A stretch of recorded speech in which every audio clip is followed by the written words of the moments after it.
Story time. For today's story, we're going back in time to visit our old friend Plato.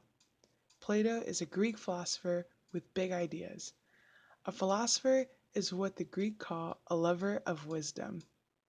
That means Plato spends his days rationalizing and inquiring into areas that are outside of theology and science. But he doesn't just do that. Plato also loves to write and record all the things he learns. In fact, he is one of the greatest writers of his anthology. Anthologies are collections of selected writings by various authors that usually use the same literary form, are of the same time period, or write about the same subjects.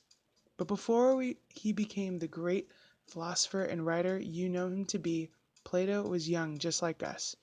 To pass the time, he would go and hang out and kick it with his best friend, Socrates.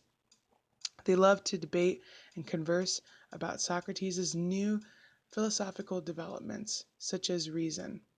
Reason is a way of thinking in order to understand and form judgments about subjects based on a process of logic. Reason was the motivation and drive behind Plato's appetite for knowledge.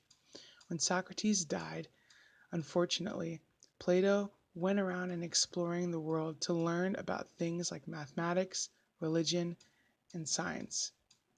Everywhere he went, Plato would appropriate studies, skills, and ideologies, which means he would adopt these ideas from different regions and people groups and make them his own. When he got back home, he built a school in order to teach others what he learned. When he taught, all the students loved it when he told stories because his stories were special. Each one were meant to be interpreted in order to reveal a hidden meaning. These stories were known as Plato's allegories. One of his most famous allegories was the one about a cave. Today, Plato is going to recite his story for us.